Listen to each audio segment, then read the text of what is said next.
हम प्रभु परमेश्वर को धन्यवाद देंगे आज की सुबह के लिए। आज की सुबह में आप सभी का स्वागत है, वेलकम है। प्रभु आप सबको बहुत आशीष दे और प्रभु का दया का हाथ आप सबके साथ बना रहे। आज के दिन की शुरुआत हम प्रभु के वचन के साथ करना चाहते हैं ताकि प्रभु की आशीष को हम अपने जीवन में लेकर प्रभु की महिमा कर सकें। लूका उसका 15 अध्याय और उसके 1 पद से लेकर और 7 पद तक, खोई हुई भेड़ का दृष्टांत। सब चुंगी लेने वाले और पापी उसके पास आया करते थे ताकि उसकी सुने, पर फरीसी और शास्त्री कुड़कुड़ा कर कहने लगे, यह तो पापियों से मिलता और उनके साथ खाता भी है। तब उसने उनसे यह दृष्टांत कहा, तुम में से कौन है जिसकी 100 भेड़ें हैं और उनमें से एक खो जाए तो 99 को जंगल में छोड़कर उस खोई हुई को जब तक मिल ना जाए खोजता ना रहे, और जब मिल जाती है तब वह बड़े आनंद से उसे कंधे पर उठा लेता है और घर में आकर मित्रों और पड़ोसियों को इकट्ठा करके कहता है, मेरे साथ आनंद करो क्योंकि मेरी खोई भेड़ मिल गई है। मैं तुमसे कहता हूँ, इस रीति से एक मन फिराने वाले पापी के विषय में भी स्वर्ग में इतना ही आनंद होगा जितना कि 99 ऐसे धर्मियों के विषय नहीं होता जिन्हें मन फिराने की आवश्यकता नहीं।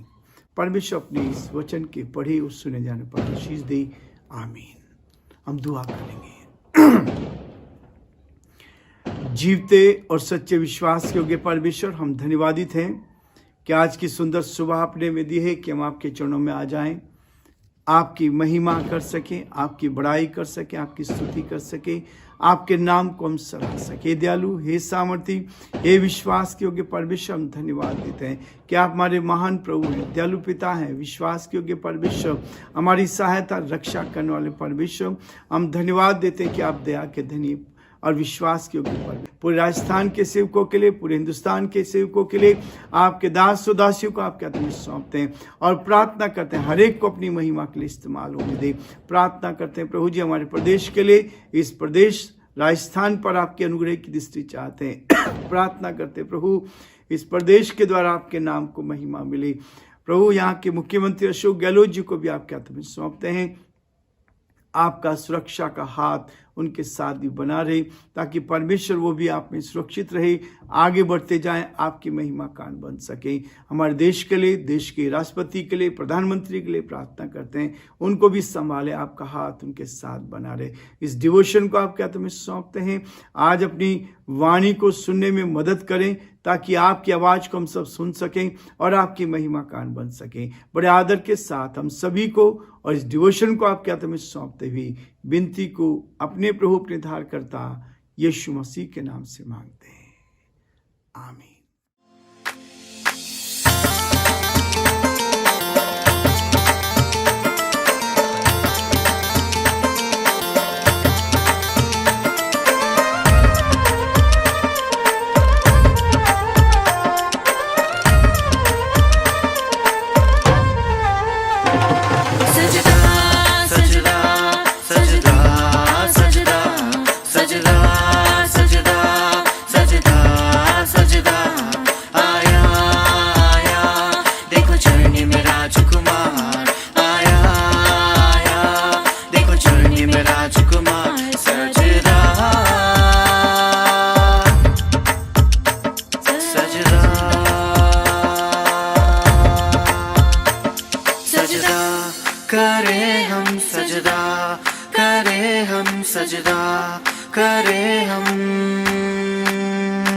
यीशु राजा पैदा हुआ है अभी, यीशु राजा पैदा हुआ है अभी। सजदा सजदा सजदा सजदा आया आया, देखो चरनी में राजकुमार।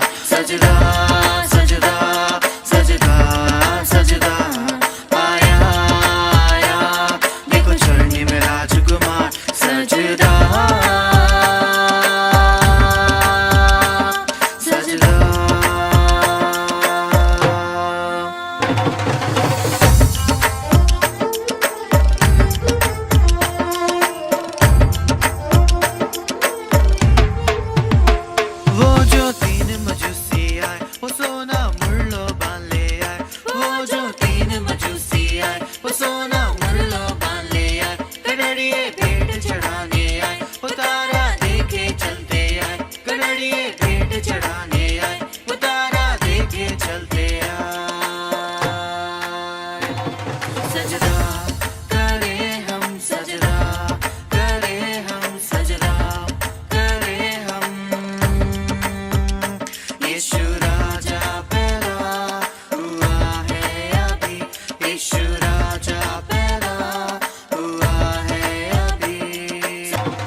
प्रभु यीशु मसीह ने बहुत सारे दृष्टांत कहे हैं और आज हम ये 33वां दृष्टांत देख रहे हैं, खोई हुई भेड़ का दृष्टांत।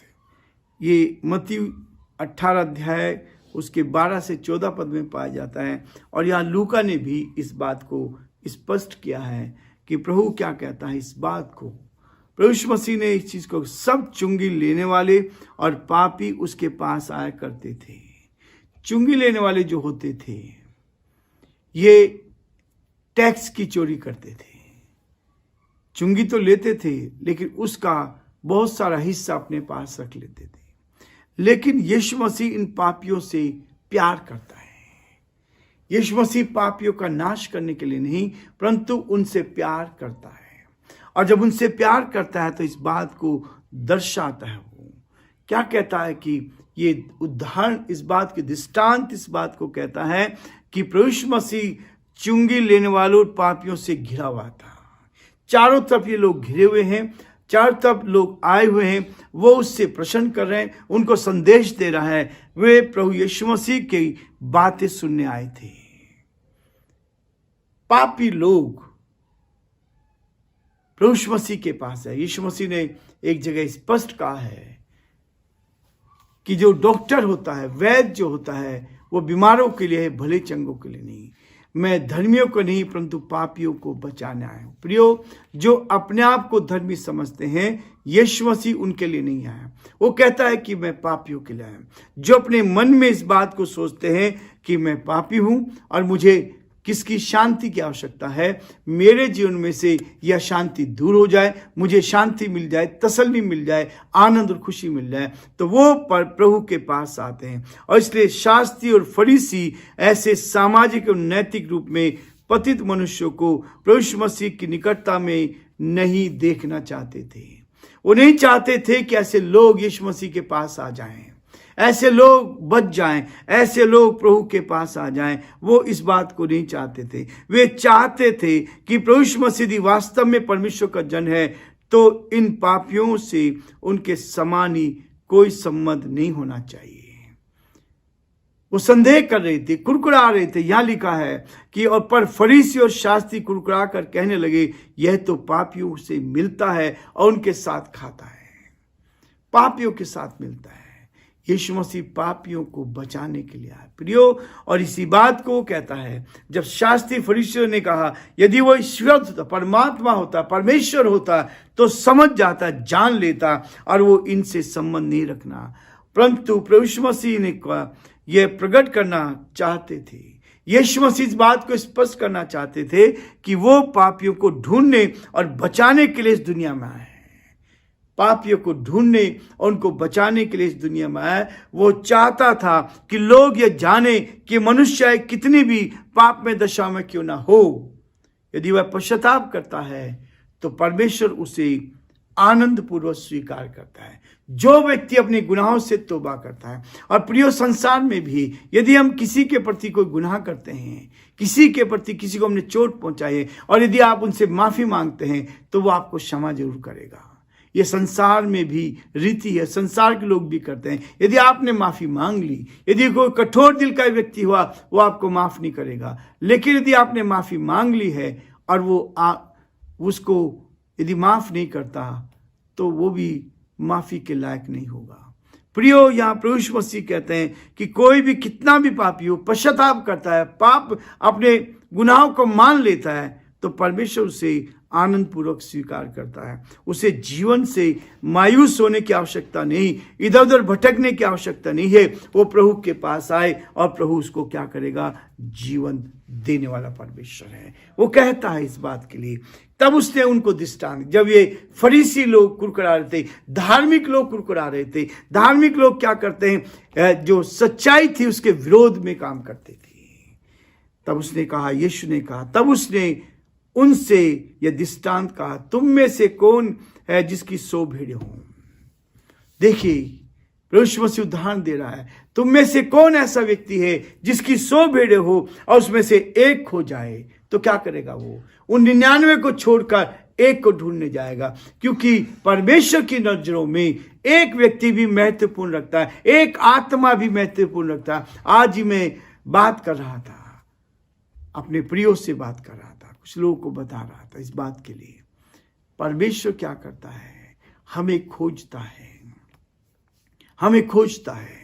एक भी आत्मा बचाई जाती है तो स्वर्ग में आनंद होता है, स्वर्ग में आनंद मनाया जाता है। हम आत्मा के लिए काम करते हैं, हम इस शरीर के लिए नहीं करते। शरीर क्या है, नाश हो जाएगा, शरीर क्या समाप्त हो जाएगा। लेकिन यदि शरीर में रहते हुए हमने अपने गुनाहों से तौबा करी तो हमारी आत्मा बच जाएगी, हमारी आत्मा बच जाएगी। प्रियो, मैं बार बार कहता हूं, यदि जिसने एक बार जन्म लिया है वो 2 बार मरेगा। कई बार लोग समझौता करके जीवन जी रहे हैं, ऐसा जीवन जो प्रभु को जानने के बाद भी वो गलत रास्ते पर चल रहे हैं। वो प्रभु को जानने के बाद भी, उसका संदेश देने के बावजूद भी लोग गलत बातों में समझौता कर लेते हैं। इसलिए यहां प्रभु ने उदाहरण दिया है, यदि एक भेड़ भी क्या हो जाती, खो जाती, एक आत्मा भी नाश हो जाती है तो हमें तकलीफ होती है। परमेश्वर कहता है वो ढूंढने जाएगा और उसको अपने कंधे पे, जब वो मिल जाती है, कंधे पे बिठा कर लेकर आता है, और ना कर लेकर आता है परंतु आनंद बनाता है और सबके साथ मिलकर आनंद करता है। मैं तुमसे कहता हूं, इसी रीति से एक मन फिराने वाले पापी के विषय में स्वर्ग में आनंद होता है। प्रियो, स्वर्ग में आनंद मनाया जाता है जब आप एक आत्मा को बचाते हैं। संतुष्टि तब होती है जब एक ऐसा गिरा हुआ इंसान, एक पापी व्यक्ति पश्चाताप करता है, अपने गुनाहों से तौबा करता है और वो स्वर्ग में परमेश्वर से शांति को प्राप्त करता है। इससे बड़ा आनंद और कोई हो नहीं सकता। इसलिए मसीह जीवन में, मसीह संगति में, मसीह लोग की आत्माओं को बचाने में लगे।